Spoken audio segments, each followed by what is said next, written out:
they got a little bit worse. They actually regressed. Then, of course, Durant is gone.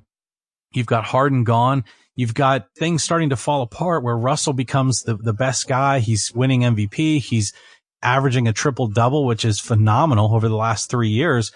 But yet they're knocked out of the playoffs really quickly each year. And so rather than repeating that Western Conference championship and making title runs, they're regressing. They're going backwards.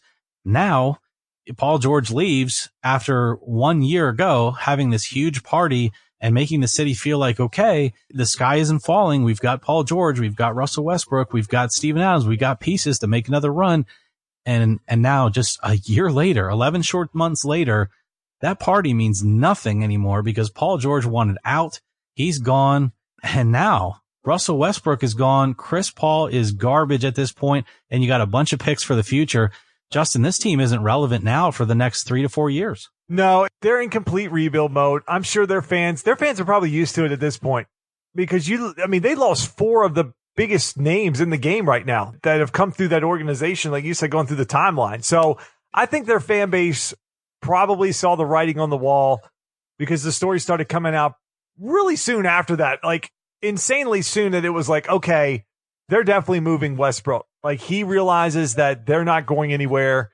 He doesn't want to spend the end of his career being a bottom feeding team, missing the playoffs every year. They're stuck in this purgatory where they're not going to go into the luxury tax. They're going to have all these picks, but they're not going to really kick in until, really start kicking in until like 22. I mean, they'll have a few extra here in 20 and 21, but the bulk of the picks, it's really 22 and out, when I think they feel like the Clippers and the Rockets could be starting on the downswing where their stars either Kawhi and Paul George leave, which obviously they had to be thrilled that they saw the 2-year deals because it gives them a chance that the Clippers could suck and those picks could be extremely valuable for them. But Oklahoma City, they're in complete rebuild mode. They got another first-round pick for Denver for sending Grant there.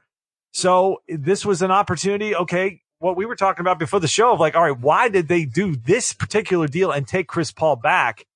I guess, Eric, they must feel like they can either move Chris Paul, maybe they can do some kind of buyout with him. Maybe Chris Paul wants to get on the Lakers and play with LeBron, especially if they get Melo there, that he'd be willing to accept a lower buyout or something.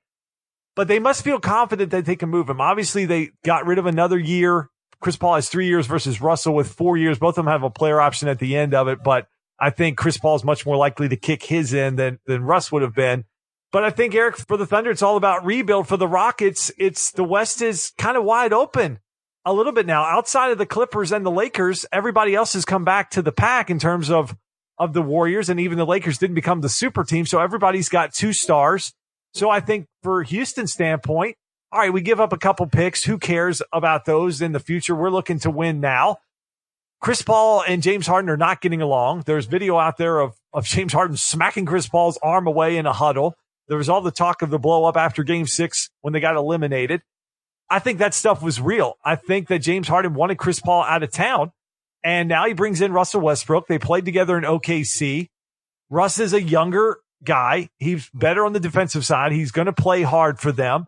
I don't think he's quite the locker room wreck that Chris Paul is, because he's been a guy that's not been a great locker room guy. You look at what happened with him and Blake Griffin, and then him and DeAndre Jordan, and that whole situation fell apart. And then he comes to Houston, can't get along with James Harden.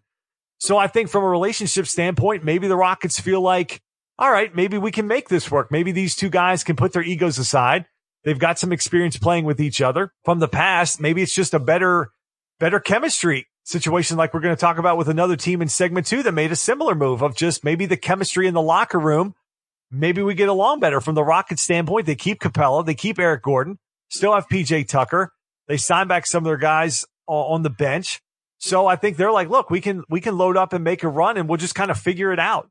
Well, the Rockets, I mean, gosh, they were stuck, Eric. They were stuck with Chris Paul's deal, and this was their only move. And not only their only move, but Justin, this is a great move for the Rockets. It's actually OKC that I don't understand, and I think you're right. They've got to have a plan in place for Chris Paul. I don't think he's just going to be there happily for the next 3 years. I think at some point he's not going to be there anymore because he's just a cog in the process here that's going to happen in OKC. But for the Rockets, it's a different story because now you see AD go to the Lakers. You see Kawhi and PG joining forces with the Clippers. You see, which we'll talk about here in a minute, D'Angelo Russell going to the Warriors in a time frame where the Warriors lost Durant and we thought, okay, they lost Durant. They've got Klay Thompson at an ACL injury. The Warriors are a non-factor. Well, as they normally do because the Warriors are run really well, they flip the script on that. So the Rockets are saying our hands are forced. We have to stay relevant in this Western Conference because, oh, by the way, Denver's young and the Jazz are getting better and Portland is at least attempting to continue to make those finals, or those Western Conference championships runs. So if you're the Rockets and all you're really giving up in today's market is Chris Paul and you're getting back Russell freaking Westbrook, you're better. You're absolutely better. Now, that assumes that those two players can play basketball together and that it's not just, who can score 40 that night or are they competing to score 40? But if they can work together, in my opinion, the Rockets made a huge splash with this move because on the court, they give up Chris Paul and get back Russell Westbrook, one of the top 3 to 5 guys in this league. And individually, probably one of the best guys in the league. I think it's very interesting for Houston because now they are absolutely relevant, even up against LA and Golden State and the other teams in the West. The West is going to be really exciting this year. Yeah, I think you're absolutely right. And I think, look, we've talked about a lot. I like Russell Westbrook. The thing that always bothers me is he takes 5 to 7 to 8 really bad shots a game. Maybe something clicks in him with this move, maybe being around Harden, that he just doesn't do that. If Russ can stay in that and really try not to go over 20 shots a game, be a guy that's on the attack, and he's not just jacking up like 6 to 8 threes a game, which, God, now he's going to Houston, so he'll probably jack up 10 to 12 threes a game. But if they can just keep him under control on that, I mean, he's such a massive upgrade from Chris Paul because Chris Paul was so limited in what he could do. I mean, the fact that with Durant out and that Warriors team, Iggy was hurt and all this stuff happening on that Warriors team, that they couldn't figure out a way to finish them off and win game 5, and they lost at home in game 6.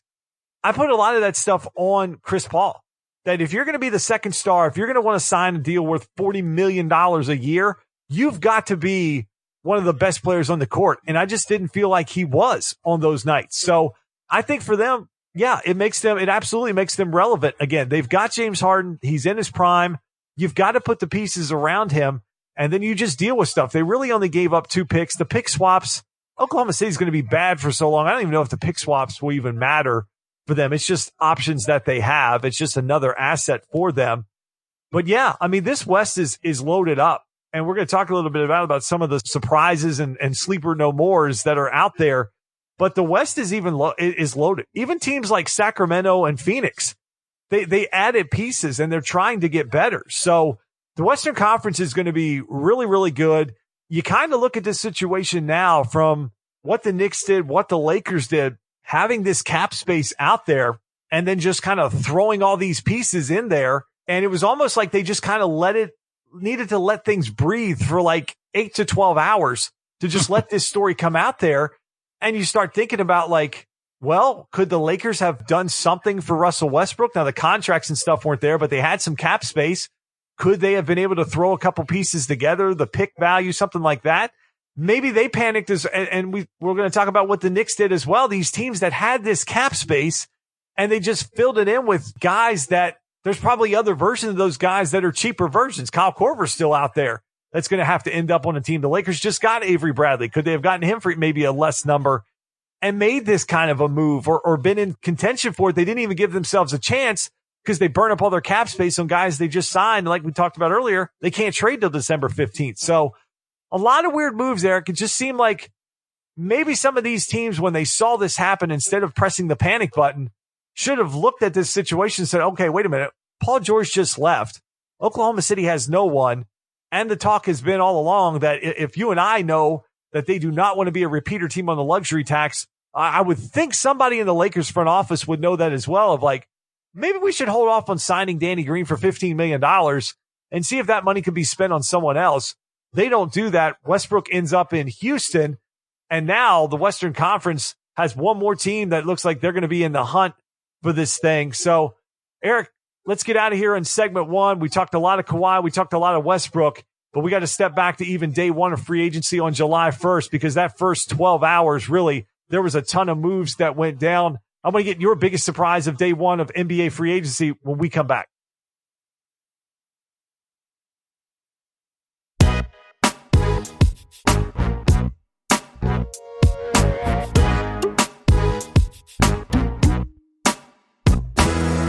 All right, Eric, let's talk about all the other moves that went down, because there was a ton of big names that moved in the first, 12 hours? Maybe not even that of free agency, the first 6 hours, maybe. But I guess it was more like the first 48 hours, because I think free agent actually started on Saturday, not Sunday, because the Kemba Walker deal came out.